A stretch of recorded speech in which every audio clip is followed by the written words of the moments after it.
पुंडलीकवरद हरिविठ्ठल श्री ज्ञानदेव तुकाराम पंढरीनाथ भगवान की जय। माऊली ज्ञानेश्वर महाराज की जय। जगद्गुरु तुकाराम महाराज की जय। शांती ब्रह्म एकनाथ महाराज की जय। सद्गुरु जोग महाराज की जय। नमामि सद्गुरुं शान्तं सच्चिदानन्दविग्रहं पूर्णब्रह्म परानन्द मीशमालन्दिवल्लभम्। ॐ नमो ज्ञानेश्वरा करुणाकरा दयाळा, तुमचा अनुग्रह लाधलो पावन झालो चराचरी। मी कळा कुसरी काहीच नेने, बोलतो वचने अतिभाविका। तुमचा अनुग्रह लाधलो पावन झालो चराचरी। एका जनार्दनी तुमचा दास, त्याची आस पुरवावी। तुमचा अनुग्रह लाधलो पावन झालो चराचरी। तरी देवा हे ऐसे कैसे, जे ज्ञानियांची ही स्थिती भ्रंशे। मार्ग सांडूनी अनारिशे चालत देखो। विश्वमाऊली ज्ञानोबाराय तिसऱ्या अध्यायामध्ये गीतेवर भाष्य करत असताना बोलत आहे की श्रेयान स्वधर्म विगुण परधर्मात सोनुष्ठितात। भगवान सांगतात अर्जुना, आपला स्वधर्म हाच काय आहे, श्रेष्ठ आहे। आचरणासाठी भलेही तो कठीण असेल, पण आचरण्याजोगा तोच आहे। दुसऱ्यांचा धर्म कितीही सुलभ असला, आचरण करण्यास सोपा असला, तरीही त्याचं आचरण करू नये। दुसऱ्याच्या धर्माचं आचरण जर केलं तर मनुष्य पापाचा भागीदार होतो। असं बोलत असताना अर्जुनाने एक विनवणी केली। अर्जुनाने हात जोडलेले आहे आणि भगवंताला सांगितलं, देवा हे जे तुम्ही सांगितले ते सकळ किरम्या परिशिले, तरी आता पुसेन काही आपुले अपेक्षित। देवा तुम्ही जे काही सांगितलं ते सगळं मी काय केलं, आता ऐकून घेतलेलं आहे। पण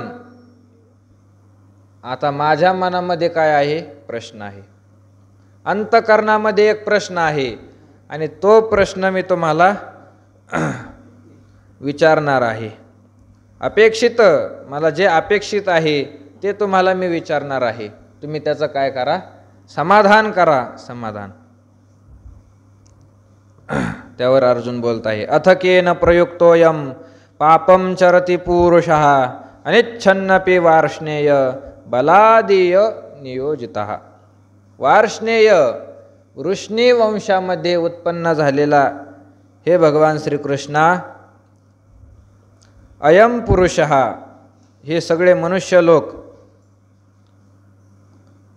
केन प्रयुक्तः पाप करण्यासाठी कोणाद्वारे प्रयुक्त होतात। बलात् इव नियोजितः अनिच्छन् अपि, यांची इच्छा नसताना सुद्धा बलात् इव नियोजितः बळच कोणीतरी यांच्याकडून करून घेत आहे असं दिसत आहे। अयम पुरुषः केन प्रयुक्तः पापम चरति, कोणाद्वारे प्रेरित होऊन लोक काय करतात, पाप करतात। देवा मला ते सांग। तरी देवा हे ऐसे कैसे, जे ज्ञानियांची ही स्थिती भ्रंशे मार्ग सांडूनी अनारिशे चालत देखो। देवा माझी शंका अशी आहे, अर्जुन म्हणतो असं कसं आहे जगामध्ये, जगामध्ये विचित्रच पाहायला मिळतंय। काय पाहायला मिळतं जगामध्ये विचित्र, लोकांची स्थिती काय झालेली आहे, भ्रष्ट झालेली आहे, भ्रष्ट। लोकांची स्थिती भ्रष्ट झालेली दिसते। हा स्थिती शब्दाचा अर्थ होतो त्यांच्या अंतकरणातील अवस्था, त्यांच्या अंतकरणातील काय आहे, अवस्था आहे, ही जरा बिघडलेली दिसते या जगताकडे पाहिल्यानंतर. भगवान सांगतात की या जगतातील लोकांची स्थिती बिघडते, याच्यामध्ये काहीच नवल नाही. कारण ते काय आहे, अज्ञानी आहे. अज्ञानी लोक कसे आहे, अज्ञानी आहे. आणि अज्ञान मनुष्याच्या अंतकरणामध्ये असलं तर त्याची स्थिती बिघडतच असते. अज्ञान अंतकरणामध्ये असल्यानंतर त्याची स्थिती बिघडत असते, म्हणजेच त्याची बुद्धी काय होते, भ्रष्ट होत असते. अज्ञानी मनुष्याला भ्रम होत असतो, ज्ञानी मनुष्याला कधीही भ्रम होत नाही. अज्ञानी मनुष्याला नेहमी काय होतो, भ्रम होतो. रस्त्याला जात असताना दोरी पडलेली आहे, आता ही दोरी आहे असं ज्याला ज्ञान होतो त्याला सापाचा भास होईल का, नाही. पण ही दोरी आहे असं ज्याला माहीत नाही त्याला सापाचा काय होतो, भास होतो, भास. म्हणजे भगवान सांगतात अर्जुना, अज्ञानी पुरुषाला काय होत असतो, भ्रम होतच असतो, त्याची स्थिती भ्रष्ट होतच असते. पण अर्जुन म्हणतो देवा याच्यामध्ये विशेष नाही. अज्ञानी लोकांची स्थिती भ्रष्ट झाल्यासारखी दिसते, याच्यामध्ये विशेष नाही. तर ज्ञानियांची ही स्थिती भ्रंशे, जे ज्ञानी मंडळी आहे त्या ज्ञानी लोकांची स्थितीसुद्धा भ्रष्ट झाल्यासारखी दिसते. कोण ज्ञानी, तर ज्ञानी शब्दाचा या ठिकाणी अर्थ होतो पाप आणि पुण्य जाणणारे, त्याला म्हणावं ज्ञानी. ज्ञानी शब्दाचे तसे बरेच अर्थ आहे. ब्रह्म जे आहे त्या ब्रह्माचा अपरोक्ष साक्षात्कार ज्यांनी केला तर त्या लोकांनाही काय म्हणतात, ज्ञानी म्हणतात. ज्ञानिया पुरुषा कृत्य करू सरले देखा, ऐसा अनाथाचा सखा बोलिला तो. तर त्या ठिकाणी जे ज्ञानी म्हटलेलं आहे ते ब्रह्मज्ञानाला म्हटलेलं आहे. आणि या ठिकाणी म्हटलेलं आहे ज्ञानियांची ही स्थिती भ्रंशे. तर हे ज्ञानी म्हणजे पाप पुण्य जाणणारे आहे. ज्ञानी म्हणजे जाणणारा, काय जाणणारा, पाप आणि पुण्य. अर्जुनाचं म्हणणं आहे ज्ञानियांची स्थिती भ्रंशे, म्हणजे ज्यांना पाप कळतं, पुण्य कळतं देवा, असेही लोक या समाजामध्ये आहे. या समाजातल्या लोकांचे दोन प्रकार, काही लोकांना पाप पुण्य कळत नाही आणि काही लोकांना पाप पुण्य काय होतं, कळतं. तसं जर पाहिलं तर संतांचं म्हणणं असं आहे की मनुष्य योनी सोडून बाकीचे जेवढ्या योन्या आहेत, नीच योनी, त्या नीच योनीतील लोकांना, जीवांना काय होत नाही, पाप पुण्य कळत नाही. पशु काय पाप पुण्य जाणती, उत्तम मध्यम भोग भोगीती, काय एक उपजता मरत. पशु काय पाप पुण्य जाणती, म्हणजे पाप पुण्य कोणाला कळत नाही, पशूंना कळत नाही. पशूंना पाप पुण्य कळत नाही. पंढरपूरला गेल्यानंतर पुण्य होईल असं कुत्र्याला कळतं का, नाही कळत. माळ घेऊन जप करत बसल्यानंतर आपल्याला पुण्य होईल असं मांजरीला कळतं कधी, नाही कळत. पशुला पाप पुण्य कळतच नाही. त्यांच्या ठिकाणी जे ज्ञानाचे गुण आहे फक्त आहार, निद्रा, भय आणि मैथुन. आहार, निद्रा, भय, मैथुनांच सामान्यमेतत् पशुभीर नराणाम, शास्त्रकारांनी म्हटलेलं आहे. नाथ महाराज सुद्धा भागवतात म्हणतात, आहार, निद्रा, भय, मैथुन चारी योनी समसमान. सगळ्या योनीमध्ये हे समान आहे. पशुला फक्त आहार, निद्रा, भय आणि मैथुन या चारच गोष्टी कळतात. पाप पुण्य पशुला कळत नाही. पशुला पाप पुण्य कळत नाही. पाप पुण्य हे कोणाला कळत असतं, मनुष्याला कळत असतं. मनुष्याला बाहुल्य मनुष्य देही निज ज्ञान घातले पाही. नाथ महाराजांचं म्हणणं आहे मनुष्य देह बाकीच्या योनीपेक्षा श्रेष्ठ आहे. का श्रेष्ठ आहे, मनुष्य देह बाकीच्या योनीपेक्षा श्रेष्ठ आहे की नाही, आहे. कुत्र्यापेक्षा माणसं श्रेष्ठ आहे की नाही, आहे. गाढवापेक्षा माणसं श्रेष्ठ आहे की नाही, आहे. कशामुळे श्रेष्ठ आहे, वास्तवमध्ये जर पाहिलं तर पशुसुद्धा खातात, माणसंसुद्धा खातात. पशु पाणी पितात, माणसं पाणी पितात. पशु झोप घेतात, माणसंसुद्धा झोप घेतात. पशुला एखाद्या वस्तूपासून भीती वाटते, माणसालाही भीती वाटते, पशुला मुलं बाळ होतात, माणसालाही मुलं बाळ, सगळं पशुप्रमाणे असताना मनुष्याला श्रेष्ठ का म्हटलं? मग मनुष्याला श्रेष्ठ काय म्हटलं? तर त्याचं कारण आत्माराज सांगतात, बाहुल्य मनुष्य देही, मनुष्य देहामध्ये श्रेष्ठता अशी आहे की निजज्ञान घातले पाहिजे. मनुष्य देहामध्ये काय घातलेलं आहे? ज्ञान घातलेलं आहे, ज्ञान. आणि ज्ञान घातलं असल्यामुळेच मनुष्य देहाला काय म्हटलेलं आहे? इतर देहापेक्षा श्रेष्ठ म्हटलेलं आहे. पण असं जरी असलं तरी ज्यांना ज्यांना मनुष्य देह प्राप्त झालेला आहे त्यांच्या ठिकाणी ज्ञान असतंच असंही काही नाही, असंही काही नाही. कितीतरी लोक असे आहे की पाप काय, पुण्य काय, देव काय असतो, धर्म काय असतो हे त्यांना कळतच नाही. माणसं, पशु तर सोडून द्या, पशुला कळतच नाही, पण माणसंसुद्धा बरेच असे आहे की त्यांना पाप पुण्याची भाषा कळत नाही, नाही कळत त्यांना. एकादशीला उपवास करावा, सोमवारी उपवास करावा, ह्या गोष्टीसुद्धा त्यांना कळत नाही. दारू पिऊ नये, मांसाहार करू नये, चोऱ्या करू नये, कळत नाही काही लोकांना. असेही लोक या जगामध्ये आहे की मनुष्य देहामध्ये त्यांचा जन्म झालेला आहे, पण तरीसुद्धा त्यांना काय कळत नाही? पाप पुण्य कळत नाही. म्हणून अशा लोकांना सगळ्या शास्त्रकारांनी आणि सगळ्या संतांनी पशुपेक्षा हीन म्हटलेलं आहे. नाहीतरी हीन पशु याती, पशु होनी. मनुष्य देह तरी साधी नारायण, नाहीतरी हीन पशु होनी, नाहीतरी हीन पशु होनी. तुकोबाराय म्हणतात, मनुष्य देह प्राप्त झालाय आणि मनुष्य देहाला येऊन जर तो देवाची प्राप्ती करून घेत नसेल तर तो पशुपेक्षा काय आहे? हीन म्हणजे नीच आहे. कुत्र्यापेक्षाही तो नीच आहे, तो गाढवापेक्षाही नीच आहे. का? कारण कुत्रा, मांजर, गाढव यांच्या ठिकाणी ज्ञानच नाही, माणसाच्या ठिकाणी ज्ञान घातलेलं आहे, तरीसुद्धा देवाची प्राप्ती करून घेत नाही. पाप काय आहे, पुण्य काय, तरीसुद्धा त्याला कळत नाही. असा जर कोणी असेल तर नाहीतरी हीन पशु होनी. तुका म्हणे जान नर गाढवाहुनी हीन. तुकोबाराय म्हणतात असे जे माणसं आहे गाढवाहुनी हीन, गाढवापेक्षा ते हीन आहे, नीच आहे. त्यांच्यापेक्षा गाढव काय आहे? श्रेष्ठ आहे. कशामुळे? यांच्या ठिकाणी काय नाही? ज्ञान नाही. ज्ञान नसलेला मनुष्य, ज्ञान म्हणजे ब्रह्मज्ञान नाही, पाप काय आहे, पुण्य काय आहे याचं ज्ञान नसलेला जो मनुष्य तो काय आहे? नीचच आहे, नीच. विचार नाही नर खर तो तैसा, वाहे ज्ञान पाठी भार लगड जैसा.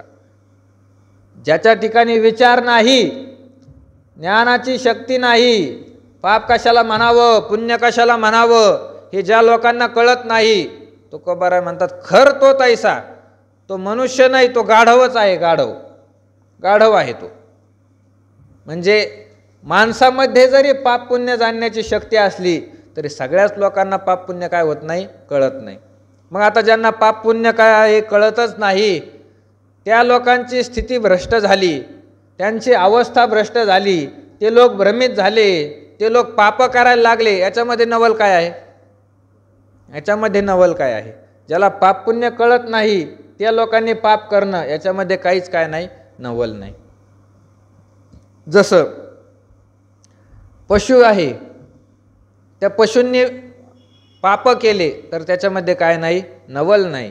तसं ज्या मनुष्याला पाप पुण्य कळत नाही अशा लोकांनी कितीही पाप जरी केले तरी त्यामध्ये काही नवल नाही. पण देवा, माझा प्रश्न असा आहे, तरी देवा हे ऐशे कैशे जे ज्ञानियांची स्थिती भ्रंशे.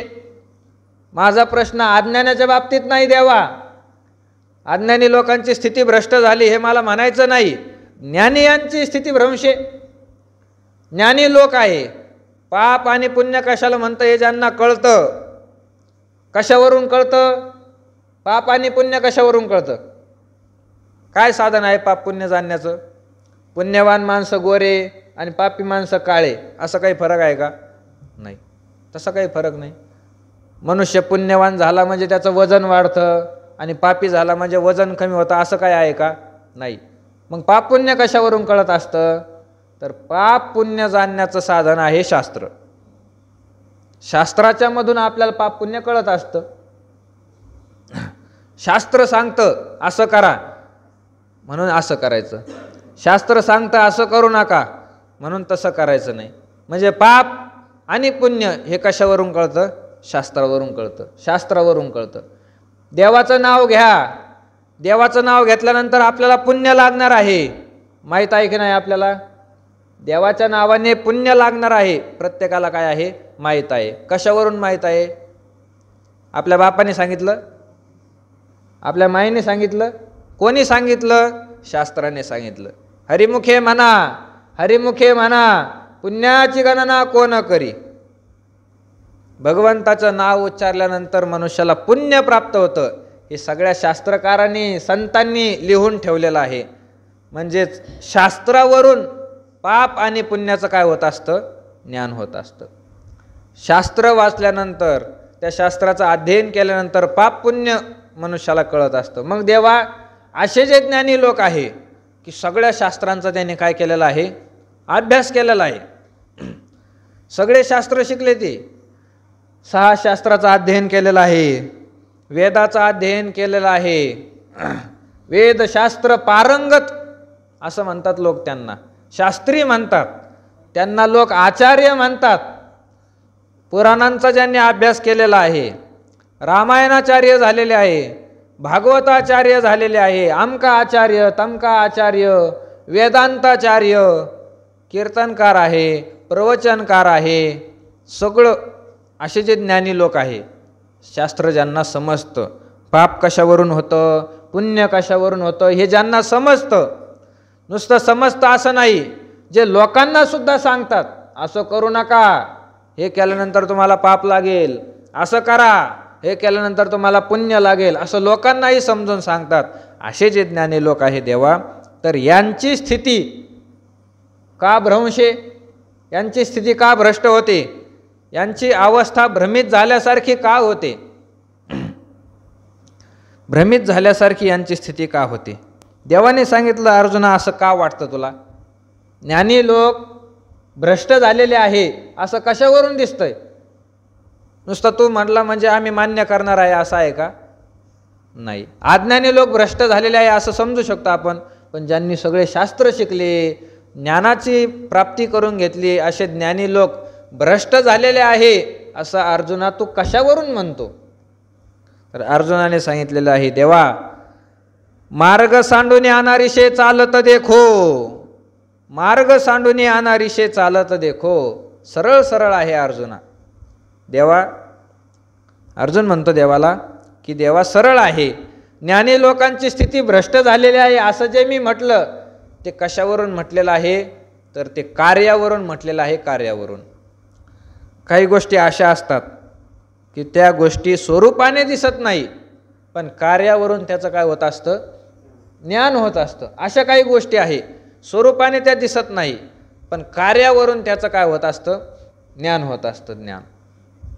आता हे वायर आहे, वायरमध्ये लाईट आहे की नाही? सांगा, बोलत जा. वायरमध्ये लाईट आहे की नाही? आहे, लाईट आहे. दिसली का तुम्हाला? वायरमध्ये दिसली. मग कशावरून म्हणता आहे? आवाज येतो, आवाज येतो म्हणून लाईट आहे. या वायरमध्ये लाईट आहे, दिसते का? नाही दिसत. कशावरून आहे? फॅन फिरतो म्हणून लाईट आहे. या वायरमध्ये पण लाईट आहे, दिसत नाही. कशावरून आहे? लाईट चमकतो. स्वरूपाने गोष्ट दिसत नाही, पण कार्यावरून तिचं काय होत असतं? ज्ञान होतं, कार्यावरून ज्ञान होतं. तसंच आहे देवा, कार्यावरून मला ज्ञान झालेलं आहे. ज्ञानी लोकांच्या अंतःकरणामध्ये मी तर जाऊ शकत नाही. दुसऱ्याच्या अंतःकरणामधलं आपल्याला कळतं का? नाही कळत. याच्या अंतःकरणात आपल्याविषयी काय भाव आहे, दुसऱ्याच्या अंतःकरणामध्ये आपल्याविषयी काय चालू आहे, दुसऱ्याच्या मनातला आपल्याला कळत नाही. तुकोबारा म्हणतात की दुसऱ्याच्या अंतःकरणामध्ये काय चालू आहे हे जाणणारे जगामध्ये 3च लोक आहे. 3च लोक जगामध्ये आहे की दुसऱ्याच्या अंतःकरणातलं ते जाणू शकतात. पहिला आहे भगवंत. देवाला सगळ्याच्या मनातलं कळतं. देवाला सगळ्याच्या मनातलं कळतं, म्हणून त्याला मन कवडा म्हणतील. देवाला सगळ्याच्या मनातलं कळतं. न सांगता तुम्हा कळो येते अंतर, न सांगता अंतर कळो येते. अंतर कळो येते म्हणजे काय? अंतकरणातलं कळो येते. त्या अंतकरणामध्ये मनामध्ये काय चालू आहे हे देवाला न सांगता कळून येतं. सांगितलं नाही देवाला तरी कळतं देवाला. का कळतं? कारण तो अंतकरणातच बसलेला आहे. अंतकरणातच बसलेला आहे. मग तिथं काय चालू आहे ते त्याला साहजिकच कळतं. म्हणून देवाला कोणतीही गोष्ट सांगण्याची काय नाही, गरज नाही, त्याला ते आपोआप कळून येत असतं. त्यानंतर दुसरे म्हणजे संत आहे. संताला देखील आपल्या अंतकरणातलं कळत असतं बरं का. साधू संतांना जे सिद्ध महात्म्य आहे त्यांना दुसऱ्याच्या मनातलं कळतं. याच्या अंतकरणामध्ये काय शंका आहे, याच्या अंतकरणामध्ये काय भाव आहे हे साधू संतांना कळत असतं. संतापुढे बसून अंतकरणापासून जर त्यांना प्रार्थना केली असं आहे तर संत आपल्याला मार्गदर्शन करत असतात. वक्ते बाबाच्या जीवनातील दृष्टांत आहे. ज्यावेळेस पंढरपुरातील सगळ्या विद्वानांनी आग्रह केला, वक्ते बाबांना आग्रह केला की मुक्ताबाईंचं चरित्र तुम्ही काय करा, लिहून काढा, मुक्ताबाईचं चरित्र लिहून काढा. सगळ्यांनी आग्रह केला. कारण मुक्ताबाईचं चरित्र म्हणजे ज्ञानोबा निवृत्तीनाथ महाराज चौघाचं चरित्र आलं ना. कारण यांचं चौघाचं चरित्र सोबतच घडलेलं आहे. म्हणून तुम्ही ते चरित्र लिहून काढा. कारण त्याचं कारणही सांगितलं की ज्ञानोबारायांच्या चरित्राविषयी अनेक काय झालेले आहे, वाद निर्माण झालेले आहे. वाद इतर संतांच्या अपेक्षेने ज्ञानोबारायांचं चरित्र फारच काय आहे, वादात्मक आहे. फार वाद आहे. जन्म आपेगावला झाला का आळंदीला झाला, त्यानंतर विठ्ठलपंथाचे गुरु कोण, रामानंद स्वामी का श्रीपाद स्वामी का नृसिंह आश्रम, असे वाद आहे. त्यानंतर मुक्ताबाईचं गुप्त होण्याचं ठिकाण कोणतं, कोथळी आहे का तिकडं मेहून आहे, असे अनेक प्रकारचे वाद त्यांच्या चरित्रामध्ये आहे. ज्ञानोबा चिदविलासवादी होते का मायावादी होते. म्हणून या सगळ्या वादांचा एकदाच काहीतरी मार्ग लागला पाहिजे. म्हणून सगळ्या विद्वानांनी वक्ते बाबांना काय केलं, पुढं केलं. भगवान शास्त्री धारूरकर, सोनपेठकर शास्त्री, त्यानंतर शंकर महाराज कंधारकर, धुंडा महाराज देगलूरकर, मदन महाराज बिहानी, हे सगळे विद्वान मंडळी त्या काळची. सर्वांनी सांगितलं तुम्ही काय करा, मुक्ताबाईंचं चरित्र सांगा, चरित्र लिहून काढा आणि सगळ्या शंकांचं एकदाचं समाधान करून टाका. पण वक्ते बाबांनी सांगितलं नाही, माझ्यामध्ये तेवढा अधिकार नाही. एवढ्या मोठ्या संतांचं विशाल चरित्र मी लिहून काढावं एवढी बुद्धी माझी नाही. वक्ते बाबांनी म्हणावं शब्द, एवढी बुद्धी माझी नाही असे म्हटले वक्ते बाबा. आणि असं म्हणून झोपून राहिले रात्री. तर रात्री झोपल्यानंतर झोपाच्या वेळेस मुक्ताबाईंना प्रार्थना केली, आदिशक्ती मुक्ताबाई, मी तुझं काय आहे, लेकरू आहे, मला बुद्धी नाही, काय करायचं असेल ते तुझं तू पहा. तर त्यांचा अनुभव आहे की रात्री मुक्ताबाई स्वप्नामध्ये प्रगट झाल्या आणि स्वप्नामध्ये प्रगट झाल्यानंतर मुक्ताबाईंनी सांगितलं उठ आणि माझं चरित्र लिहायला तू काय कर, सुरुवात कर. कोणी स्तुती करो किंवा कोणी चरित्राची निंदा करो, चरित्र लिहायला सुरुवात कर. कारण तू लिहिलेलं हे चरित्र काय होणार आहे, प्रासादिक होणार आहे, असा माझा काय आहे, आशीर्वाद आहे. मुक्ताबाईंनी स्वप्नामध्ये सांगितलं. आणि मग दुसऱ्या दिवशी चरित्र लिहायला काय केली, सुरुवात केली. त्यातही ज्या ज्या ठिकाणी वादाचा प्रश्न आला, दोन्ही सारखेच प्रमाण मिळत आहे. दोन प्रकारचे वाद, तर दोन्हीही पक्षामध्ये सारखेच प्रमाण आहे. मग या दोन्हीपैकी कोणत्या याचा आपण स्वीकार करावा असा विचार करत असताना ज्यावेळेस डोकं बंद पडत होतं त्यावेळेस वक्ते बाबा सांगायचे, मी लिहायचं बंद करीत होतो आणि त्या दिवशी स्वप्नामध्ये मुक्ताबाई प्रगट झाल्या आणि मुक्ताबाईंनी स्वतः सांगितलं हे खरं आहे, हे लिहून काढ, बाकीचा विचार करू नको. एवढं म्हणजे साधू संतांना आपल्या अंतकरणातलं काय होत असतं, कळून येत असतं. सांगतात ते आपल्याला बरं का, सांगतात. हे दुसरे आहे. पहिला भगवंत आहे, त्याला अंतःकरणातलं कळतं. त्यानंतर संत आहे, संतालाही अंतःकरणातलं कळतं. आणि असेही काही लोक या जगामध्ये आहे, ते देवही नाही आणि संतही नाही, पण दुसऱ्याच्या मनातलं कळून घेण्याची त्यांनी काय केली, सिद्धी प्राप्त करून घेतलेली आहे. असेही काही लोक आहेत, त्यांना दुसऱ्याच्या अंतःकरणातलं काय होत असतं, कळत असतं. म्हणून अर्जुन म्हणतो, देवा मी तुझ्या पुढे बसलेला आहे, मी देवही नाही, मी संतही नाही आणि मी कुठली सिद्धीही प्राप्त करून घेतलेली नाही की त्याच्या अंतःकरणामधले जाऊन मला काय होणार आहे, कळणार आहे दुसऱ्याच्या मनात काय चालू आहे. काय कळे जगा अंतरीचे, तू का म्हणे हे तो ठावे पांडुरंगा, काय कळे जगा अंतरीचे. देवाला कळतं, जगाला काही कळत नसतं. म्हणून देवा, अर्जुन म्हणतो मी संतही नाही, देवही नाही आणि सिद्धीही प्राप्त केलेलं नाही, मी एक सामान्य माणूस आहे, लोकांच्या मनामध्ये काय चालू आहे हे मला कळत नाही. पण देवा, अनुमान प्रमाणामध्ये मी काय आहे, पक्का आहे. अनुमान मला चांगलं लावता येतं, अनुमान चांगलं लावता येतं. लांबून पाहिलं डोंगरामधून धूर निघायला लागला. डोंगरामधून काय निघायला लागला, धूर निघायला लागला. दुरूनच पाहिलं त्याने, फक्त धूर दिसायला लागला आणि आरडायला लागला लोकांमध्ये, अरे डोंगर पेटला, डोंगर पेटला, डोंगर पेटला. लोक म्हणले कस काय पेटला, तू पाहिलं का तिथं पेटलेलं. अरे पाण्याची काय गरज आहे, धूर निघू राहिला म्हणजे डोंगर काय झालेला आहे, पेटलेला आहे. कारण अग्नीशिवाय धूर निघतच नाही. याला म्हणावं अनुमान प्रमाण. अग्नी पाहिला नाही पण धुरावरून त्याचं ज्ञान झालं की नाही, धुरावरून त्याचं ज्ञान झालं, धुरावरून त्याचं ज्ञान झालं.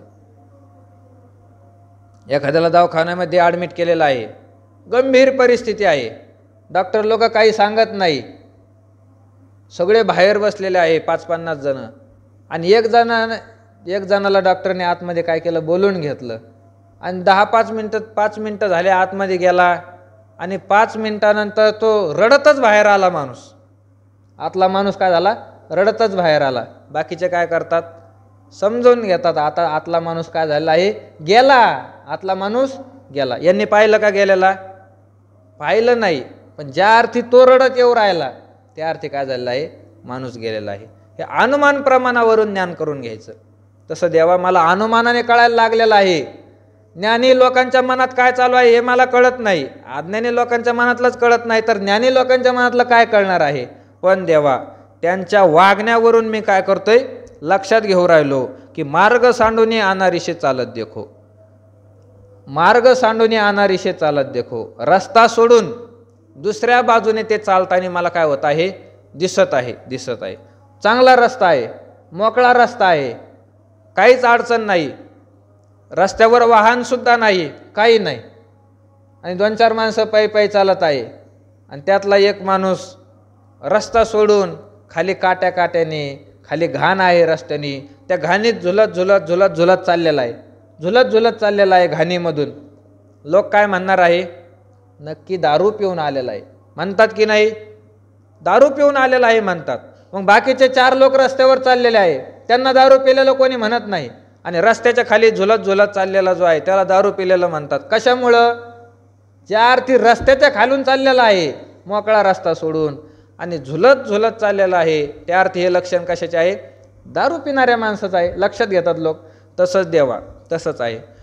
अरे हे सगळे मार्गाने चालताना जर दिसले असते तर त्यांना मी म्हणलोच नसतो यांची स्थिती भ्रष्ट झाली म्हणून.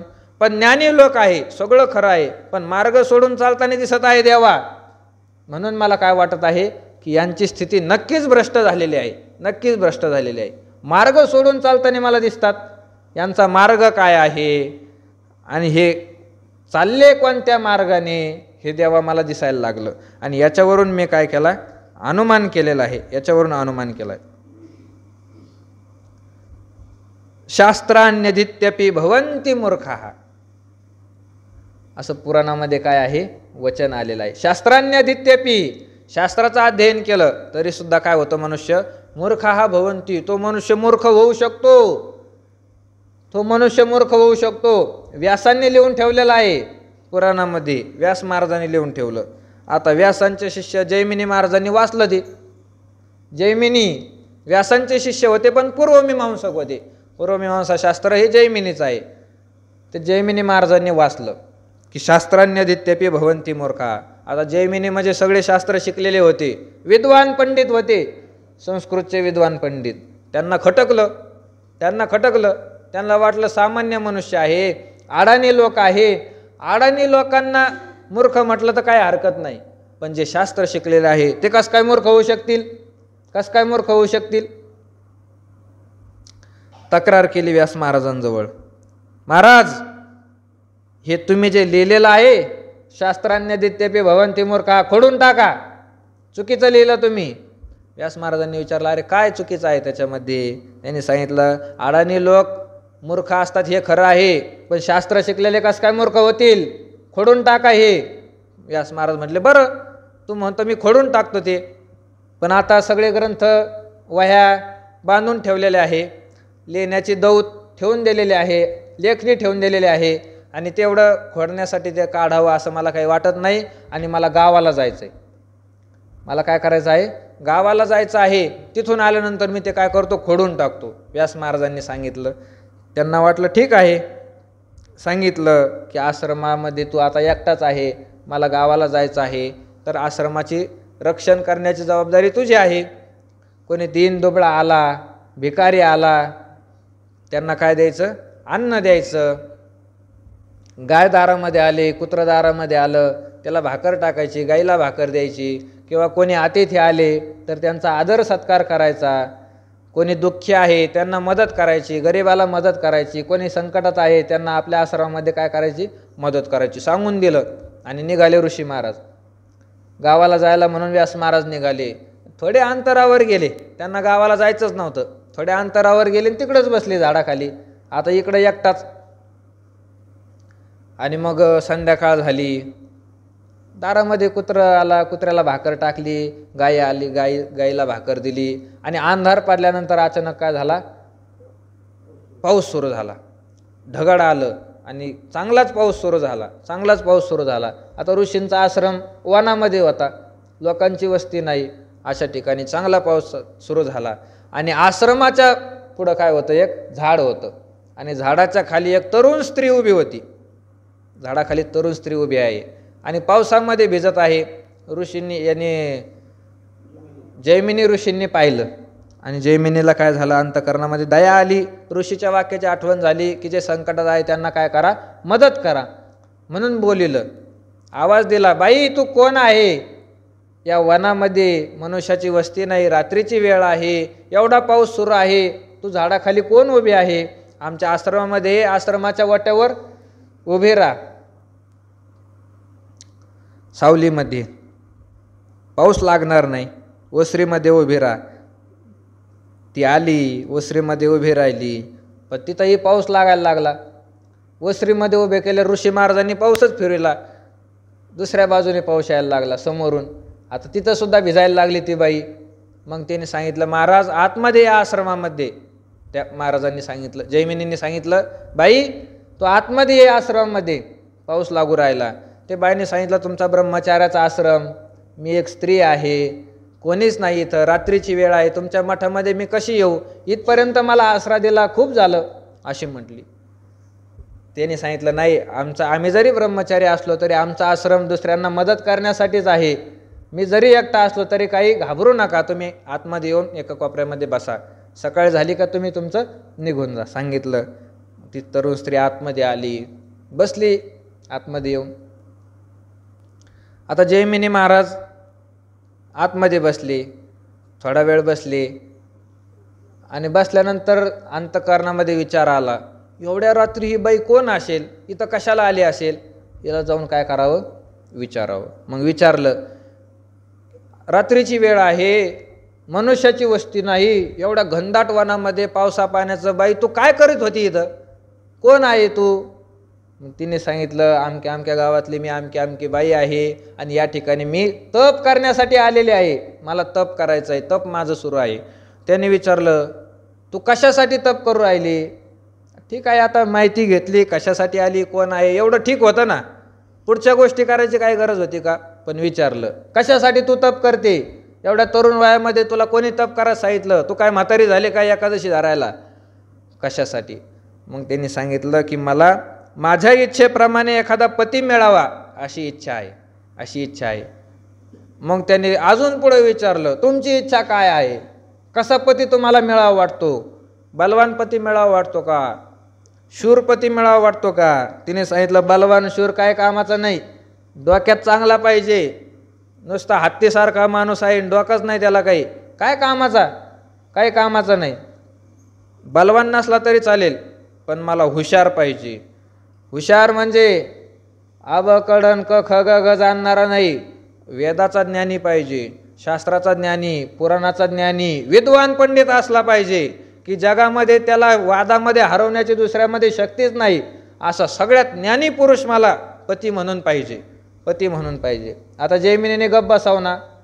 जैमिनी पुढचं बोलला, होणारासारखी बुद्धी ठाके. आता जसं व्हायचं होतं तशी त्याला बुद्धीच झाली.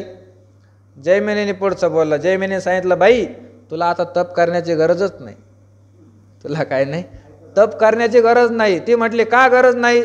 तुमच्या पाण्यातला एखादा आहे का असा? पाण्यातला नाही, मीच एवढा मोठा ज्ञानी आहे, मी पूर्वमीमांसेचा रचनाकार आहे, शास्त्रकार आहे. मी एवढं मोठं ज्ञान आहे की माझ्या ज्ञानापुढं दुसऱ्याचं ज्ञान टिकणार नाही, कोणी वादामध्ये मला हरवू शकत नाही. दुसऱ्याचं काय आहे? पुराणांची रचना करणारे व्यास महाराज एवढे मोठे हुशार आहे, पण कालच त्यांची चूक मी काढली. त्यांच्या ग्रंथामध्ये त्यांनी चुकीचं लिहिलं, मी दाखवून दिलं त्यांना. मी एवढा मोठा ज्ञानी मी आहे आणि लग्नही झालेलं नाही, मी सुद्धा तरुण आहे. तुझं तप करण्याचं काय झालं? आता पूर्ण झालं, बस आता तू तप करू नको.